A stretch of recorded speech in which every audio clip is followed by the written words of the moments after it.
Hello students, आइए बच्चों, आज हम आपको इस वीडियो में क्लास 10 का पाठ्य पुस्तक कृतिका भाग 2 का चैप्टर 1 माता का अंचल पाठ का वेरी इंपॉर्टेंट क्वेश्चन को आपको देंगे।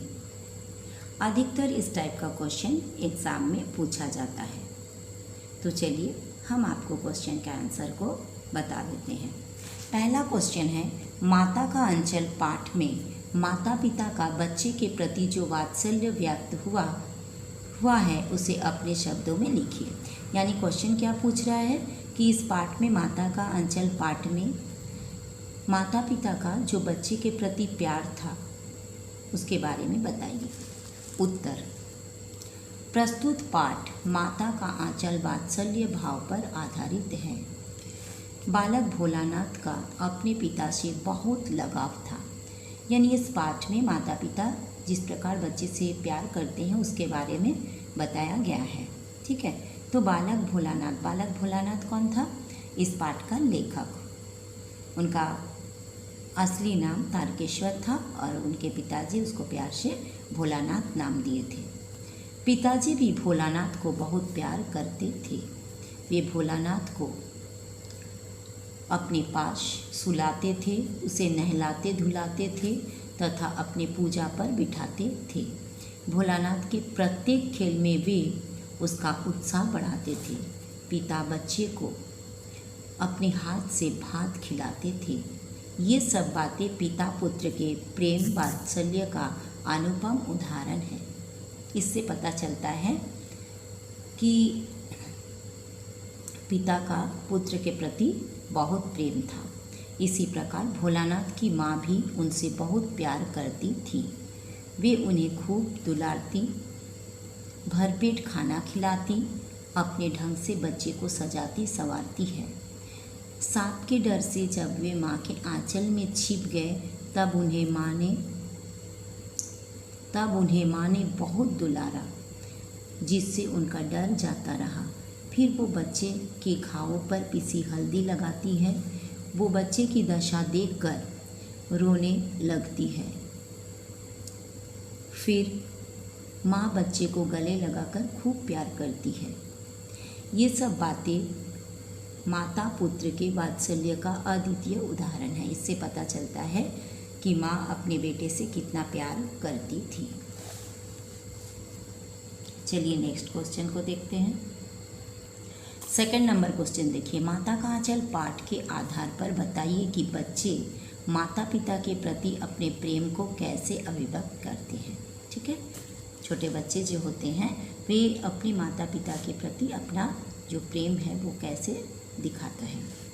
उत्तर, बच्चे हठपूर्वक अपनी बात मनवा कर माता पिता को प्यार कर उन्हें खट्टा मीठा चुम्मा देकर उनके साथ विभिन्न प्रकार के खेल खेलकर उनके पूजा पाठ आदि कार्य का अनुकरण करके झूठा बहाना बनाकर परेशान करके और इसी प्रकार की अन्य क्रियाकलापों के माध्यम से माता पिता के प्रति अपने प्रेम को अभिव्यक्त करते हैं।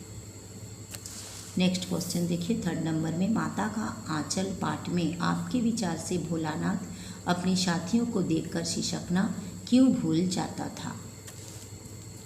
घर में बच्चे के लाख छटपटाने पर भी माँ उसे पकड़कर उसके सिर में चुल्लू भर कड़वा तेल डाल देती थी। इससे बच्चा तंग आकर सिसकने लगता था। जब भोलानाथ का माँ उसको पकड़ करके उसके माथे पर तेल लगवाती थी तो बच्चा बहुत सिसक कर रोता था। तब वे बाबूजी की गोद में सिसकते बाहर आते, पर बाहर आते ही उनकी प्रतीक्षा करता उनको मित्र का झुंड मिल जाता था। तब वो अपने खेल के साथियों देखकर सिसकना भूल जाते। यानी जब वो बाहर में देखता कि उसके मित्र उसके साथियों बाहर में खड़ा है, खेलने के लिए उसको बुला रहा है, तो वो अपना सिसकना भूल जाता था। उन्हें खेलना कूदना बहुत प्रिय था। हमारे विचार से वो खेलने का अवसर पाकर सिसकना भूल जाता था। नेक्स्ट क्वेश्चन देखिए, 4 नंबर का, भोलानाथ और उसके साथियों के खेल और खेलने की सामग्री आपके खेल और खेलने की सामग्री से किस प्रकार भिन्न है।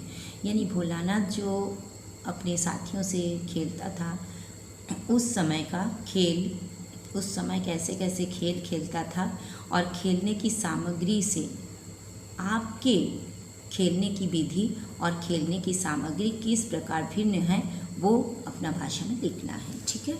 उत्तर देखिए, भोलानाथ और उसके साथियों के खेल और खेलने की सामग्री हमारे खेल और खेलने की सामग्री से इस प्रकार से भिन्न है। पहला पॉइंट, इसको हम पॉइंट देकर लिखे हैं। पहला पॉइंट, भोलानाथ और उसके साथियों अधिकतर हाथ की बनी चीज़ों से खेलते थे, जैसे मिट्टी के खिलौने, लकड़ी, धूल, पानी, पत्ते और कागज आदि होते थे। जबकि आज प्लास्टिक आदि का प्रचलन है, इसी कारण हम प्लास्टिक के आकर्षक खिलौने से खेलते हैं। दूसरा पॉइंट देखिए, आजकल डिजिटल प्रणाली पर आधारित इलेक्ट्रॉनिक खिलौनों द्वारा खेला जाता है, हम उन सामग्रियों से खेलते हैं। थर्ड नंबर पॉइंट, टेलीविज़न के आने से बच्चे विभिन्न कार्टून चैनल देखकर भी अपना मनोरंजन करते हैं।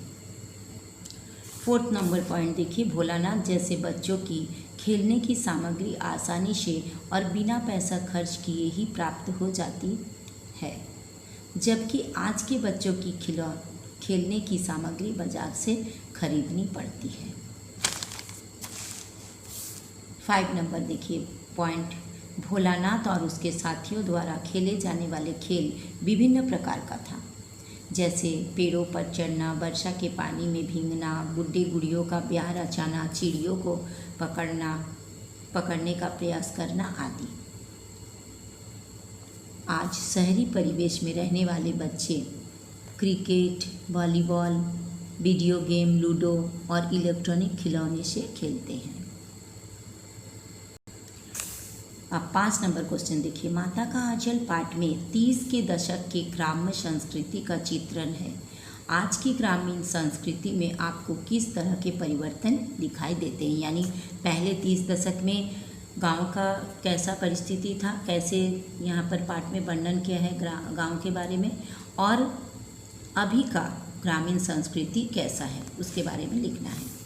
उत्तर देखिए, 30 के दशक की ग्राम्य संस्कृति में आपसी भाईचारा, सहयोग और आपसी प्रेम था।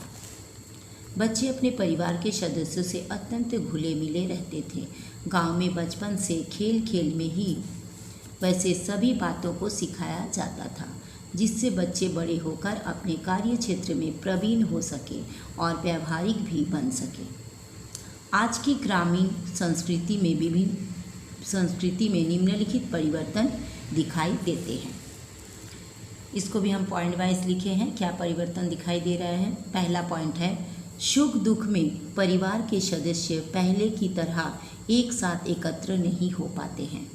अब संबंधों में अपनत्व नहीं रहा, उसमें स्वार्थ आ गया है, स्वार्थ भावना आ गया है। दूसरा पॉइंट देखिए, सादगी का स्थान चकाचौंध और बनावटीपन ने ले लिया है। व्यवहार और बातचीत में सादगी के स्थान पर चालाकी तथा धूर्तता आ गई है। मतलब पहले का जो इंसान सब थे, वे लोग एकदम सीधा साधा थे, एकदम साफ दिल से जो कुछ भी बोलते थे एकदम सच्चाई से बोलते थे। लेकिन अभी जो है बात बात में चालाकी दिखाते हैं। ये दुनिया बहुत ही बनावटी हो गया है, स्वार्थी हो गया है।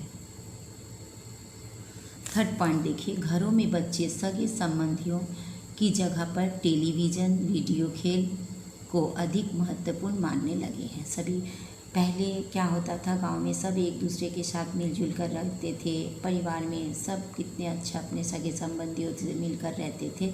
लेकिन अभी क्या हो रहा है, सब कोई या तो टेलीविज़न देख रहे हैं या तो बच्चे मोबाइल में खेल रहे हैं, वीडियो गेम खेल रहे हैं, मतलब जैसे अपनापन ही नहीं रहा। फोर्थ पॉइंट देखिए, परिवार की परिभाषा परिवार के सभी सदस्य नहीं बल्कि मैं, मेरी पत्नी और मेरे बच्चे तक सीमित हो गई है। यानी पहले दिखता था, यानी 30 के दशक में गांव में बड़े बड़े संयुक्त परिवार दिखते थे, सब मिलजुल कर रहते थे। दादा दादी, चाचा चाची सब मिलकर एक साथ संयुक्त परिवार में रहते थे। लेकिन अभी ऐसा नहीं है। अभी सब चाहते हैं कि पति पत्नी और बच्चे मिलकर रहें।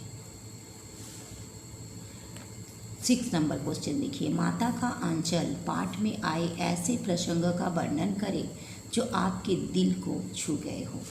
उत्तर देखिए, पाठ में आए दिल को छू लेने वाले निम्नलिखित प्रसंग उल्लेखनीय हैं।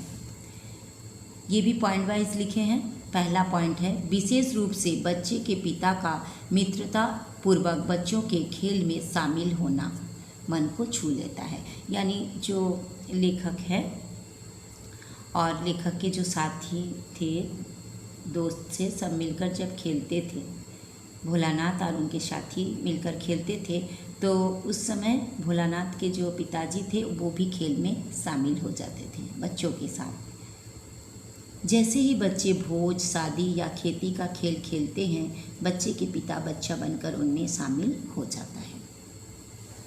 दूसरा पॉइंट देखिए, बालक भोलानाथ का पिता से कुश्ती लड़ना, पिता का कुश्ती में हार जाना, कुश्ती हार जाना, बालक का पिता को खट्टा मीठा चुम्मा देना, पिता का बालक को चुम्मा लेते समय दाढ़ी मूंछ चुभा देना और बालक का झुंझलाकर उनकी मूछें नोचने लगना।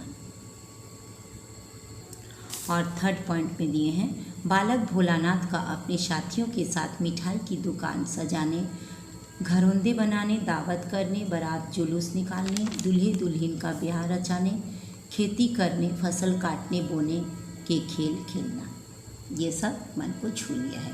तो आपको अगर इसमें से 2 पॉइंट लिखना है जो आपको अच्छा लगा, वो 2 पॉइंट आप एग्ज़ाम में लिख सकते हो। ठीक है। अब लास्ट क्वेश्चन है, देखिए 7 नंबर में, माता का आंचल पाठ में आपके विचार से विपदा के समय भोलानाथ पिता के पास ना जाकर माँ की शरण क्यों लेता है। यानी इस पाठ में बताया गया है कि भोलानाथ जो है वो अधिकतर अपने पिता के साथ समय बिताते थे, लेकिन जब विपत्ति आई तो भोलानाथ अपने पिता के पास ना जाकर माँ के पास गए थे। तो उसका कारण आपको बताना है। उत्तर देखिए, पाठ में ये तो पता चलता है कि भोलानाथ का अपने पिता के साथ अधिक जुड़ाव था। विपदा के समय बच्चा पिता के पास ना जाकर माँ की शरण लेता है, क्योंकि बच्चा किसी भी परेशानी में अपनी माँ के साथ रहकर सुरक्षित अनुभव करता है। माँ के अंचल में उसे कष्ट का आभास नहीं होता। माँ उसकी भावनाओं को अच्छी तरह समझती है। वो चाहे अपने पिता से कितना ही प्रेम करता हो या पिता उसे कितना भी अधिक प्रेम करता हो, माँ की ममता की तुलना नहीं होती। यही कारण है कि भोलानाथ संकट के समय पिता के पास ना जाकर माँ के पास जाता है। तो बच्चों, अगर आपको ये वीडियो अच्छा लगा, लाइक कीजिएगा, अपने दोस्तों में भी शेयर कीजिएगा ताकि आपके दोस्त भी सीख सके। और बच्चों, अगर आप पहली बार मेरा चैनल को देख रहे हो तो प्लीज़ प्लीज़ प्लीज़ सब्सक्राइब कर दीजिएगा। फिर मिलेंगे नेक्स्ट वीडियो में। Thank you so much. Bye bye.